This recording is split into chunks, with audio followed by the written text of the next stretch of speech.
Hey, Joe Gilder here from Home Studio Corner. I came downstairs this afternoon to shoot a video, and I keep a running list of video ideas, stuff that you suggest to me. But when I came down, my laptop was on YouTube, and the next suggested video was this.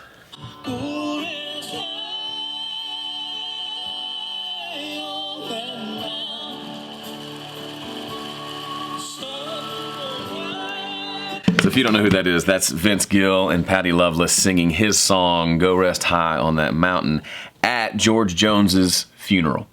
So regardless of what you feel about country, that's powerful. He's singing this song. Actually, I think he wrote it for his brother who passed away years ago. And he can't get through the chorus because he just chokes up full of emotion for this guy that had meant so much to him. And it reminded me that the reason we make music is for moments like that. Moments that connect, moments that evoke emotion, that connect you with somebody else in a way that only music can.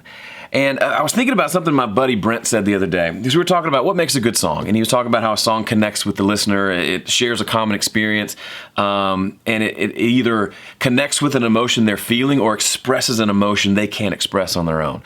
And one of the really cool things is these are kind of obvious moments, right? We've experienced in some way, whether being on the performing end or in the audience of something like this, a special moment that happens.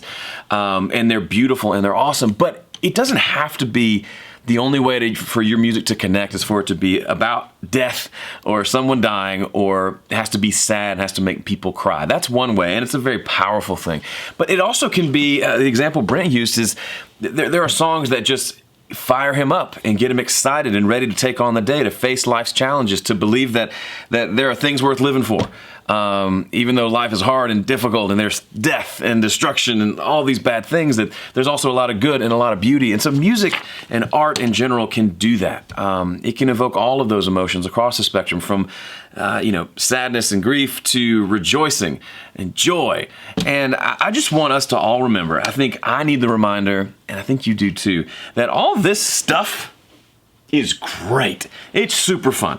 I love guitars, I love keyboards, pianos, I love plugins and gear and tubes, but the reason that I love them, the reason that you love them, is because of what they enable us to do. They enable us to create. And by creating, we're able to connect with other musicians, connect with an audience, connect with people on the other side of the world that you will never meet, but there's that connection there. So as fun as it is to connect all the different pieces of equipment together, remember that the real connection is happening between people, between humans. So I actually do have a piece of practical advice based on what I've been talking about. When you're working on a song, I encourage you to almost act like there's a sticky note on your forehead to remind you that you're not done until that thing connects with you on some level. If it makes you want to dance, want to jump up and shout for joy, want to break down crying, anywhere in between,